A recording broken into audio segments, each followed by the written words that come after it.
And now I would like to introduce our next speaker, Alizée.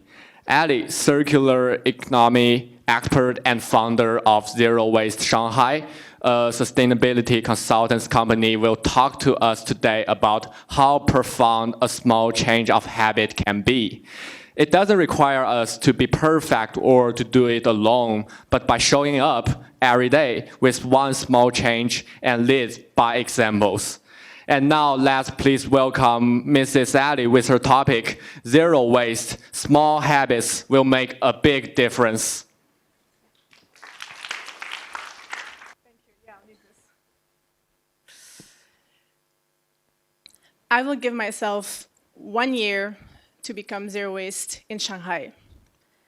I'm not even sure I said it out loud that morning, almost 6 years ago. I'm not even sure I told even anyone. But fast forward today, I initiated what is known as the Zero Waste movement in Shanghai, and I started one of the first sustainability consultancy companies in the country.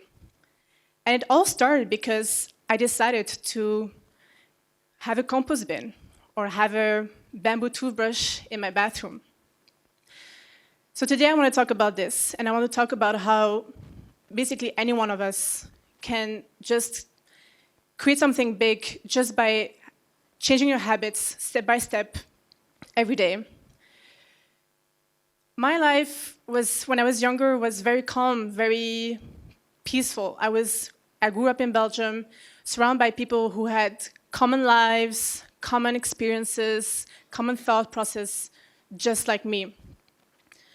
We were never really talking about like making big changes or like how our habits or our choices would affect anything else or anyone else but ourselves. And this mindset kind of stuck with me throughout my high school years, then my university years, even through like my trips abroad in like the UK and here in China. And then there was that moment. You know that moment where there's a before and after, like your life is never the same? I was actually in a classroom in my last year of master's, getting ready to apply for jobs. And this professor came to us and he talked about sustainable fashion, which was my major, by the way. I mean, fashion was my major. And he talked about sustainable fashion. And then he introduced us to the dark side of chocolates.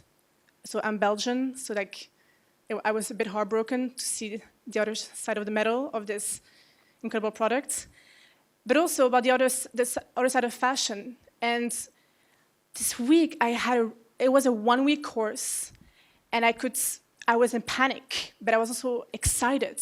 And I had this rush of energy through my entire body, and I was like, this is incredible. This is so problematic, but there's so much to be done. There's so many solutions out there. And even though I didn't know exactly at the time what that meant, what that feeling was, I knew one thing, and that thing was I was going to be part of the solution somehow. So there I was in Shanghai, getting down the rabbit hole of what are environmental studies? What is the circular economy? What does sustainability even mean? While living the exact same life I had lived for 21, 22 years. And I was so tired, and at some point, honestly, I was depressed. I didn't see anything changing around me, and I had zero need, zero want to go back to Belgium, to be in politics, to change things. I was too impatient to wait to be high up in a company to change things. So I thought, right, I'll just change at home because that's the only thing I can control right now. So I started, and just one thing at a time, I started removing plastic out of my life. And through having this new mindset, this new change of habits, I was talking about it with my friends, and a rush of awareness went through Shanghai. People were adding me on WeChat every day, every week, saying, hey, this person talked to me about you. Can you tell me more about how you do this, how you do that?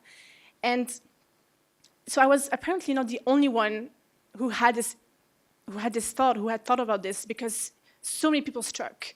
It struck to so many people. 6 months in, I was talking to so many people that I created a website. It's called zerowasteshanghai.com. It's still there, by the way, where I just put information on how to be zero waste in the city. 9 months in, people were asking me to come and run workshops with them in their venues, at their universities, to talk more about this topic. 1 year later, companies reach out to me saying, like, I love what you're about. I love the value that you bring. You know more than just, it's not only about not saying no to plastic. It's about a different way of seeing the economy. So can you teach us? And that's how I started my company, Zero Waste Shanghai. I was even asking my boyfriend at the time, should I start a company? He's like, yeah, you should have started 6 months ago. The need is there, like, go. So that's how it started. And today we bring this awareness to more and more schools every year. We work with more and more companies. And it's just because for like the last 5 years, first it was me, and today we're a team. We keep persevering, we keep pushing to make those small changes. And it's funny because when I think about it, I never thought that I could have this impact. I was so shy, I was so insecure, I was definitely not ambitious. I had no special skill. I was even envying people who had this specific skill. And today I'm here. And how did that happen? So I want to talk about this today. And I think the first thing I want to talk, so the zero waste lifestyle is one of those things. But I want to talk about the disconnect that we have in today's society. And I think the disconnection happens on multiple levels. I think we have a disconnection when it comes to nature, first of all. We are natural beings, but we're so disconnected. People say, we're going to nature. I'm going into nature this weekend. Or like, we're protecting the environment. Or like, I will bring nature into my house by having plants. But we're in nature all the time. We are nature. We breathe air. We eat food. Our body is made up of that, so we are nature. First disconnect. And going to nature helps it, but that's for different reasons. But that's the first disconnect. The second disconnection is a disconnection we have amongst ourselves. We think that, oh, whatever I do, it's just me. Like, it doesn't affect anyone else in my life. It might affect my kids if I have. It might affect my partner. But really, it's just me. And we could not be more wrong. Why do people like to attend inspirational speeches? Why do people, when people go to see Tony Robbins, they leave the room after like a full 3 days, super pumped? Because this guy is sharing something that we all can relate to, and it's all energy. And he shares his energy with the entire room for 3 days. And when you leave, we all have a piece of that energy. So, and that's invisible, but it's so strong. It is so strong, but it's invisible. So what about the ones that are visible? I'm going to give you an example. People come to me when they are sustainable. They say, how can I change my friends? How can I change my boyfriend or my girlfriend, or even worse, my parents, to be more sustainable? They still like buying plastic. What is this? And my answer is always the same. You can't. Because people hate to be told what to do. Imagine if people told you things like, oh, you have to do this. We don't want to do this. So I tell them, like, no, just lead by example. Show them visibly, show them how they can make a difference, how they can have an impact.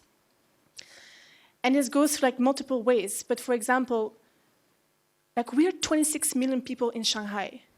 And every day we think it's just one plastic bottle, Alizée, like, get off my back. It's just one Why My box. It's just one beef burger, like let it go.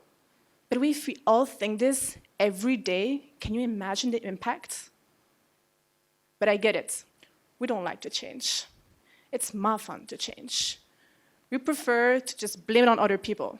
We blame it on their parents, we blame it on our friends. It's so easy as well to blame it on our partners, boyfriends, lovers. So much easier. We even blame it on companies.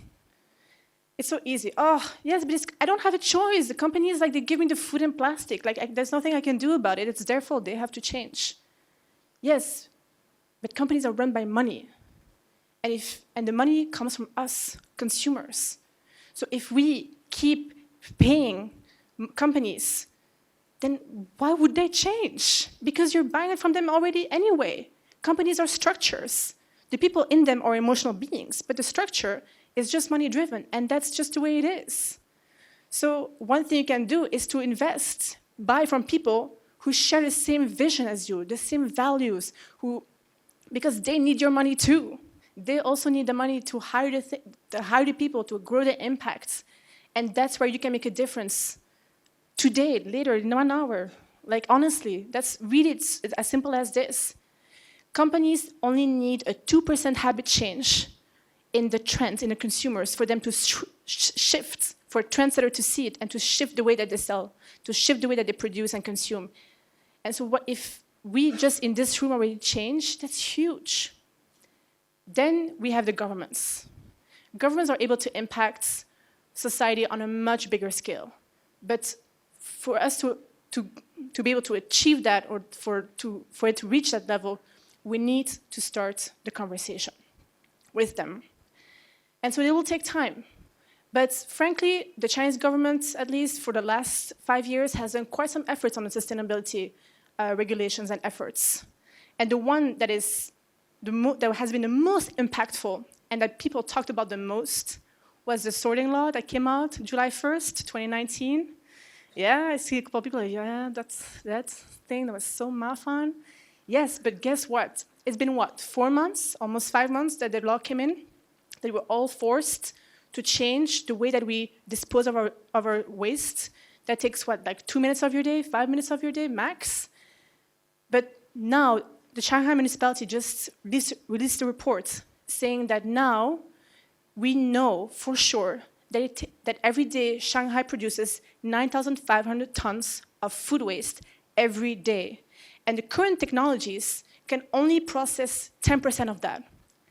It's a start. It's not a bad thing. It's a start. But before, we had no idea because we were just throwing it together. And today, we know, which means the government is now able to see, now we see the problem because all of Shanghai changed one tiny habit.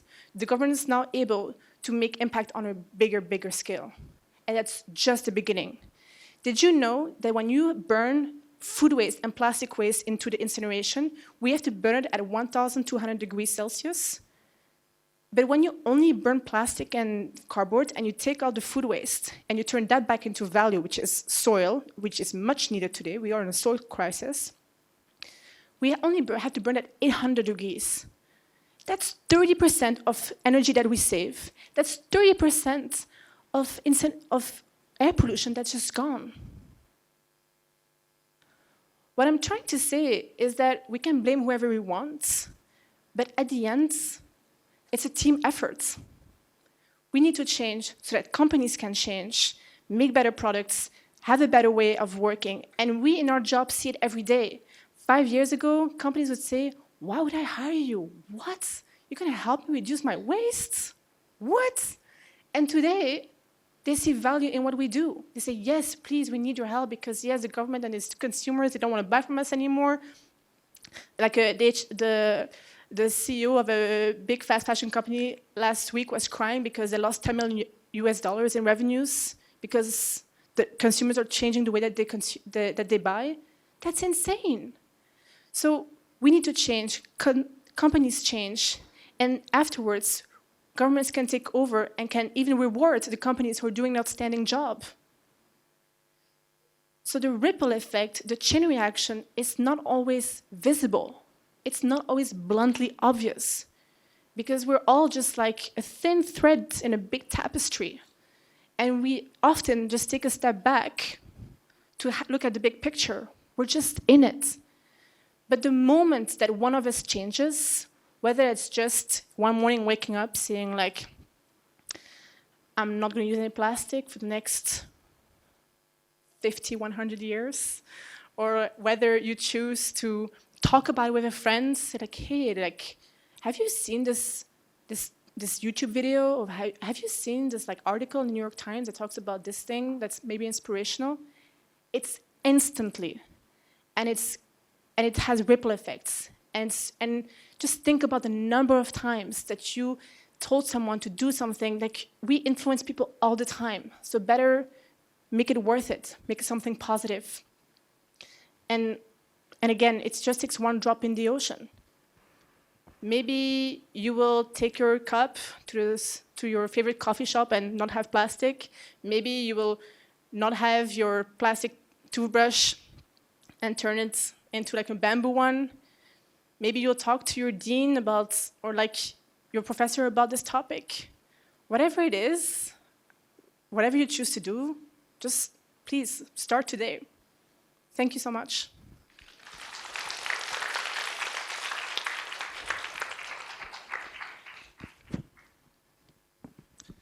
Thank you so much, Mrs. Ali, for your thought-provoking speech.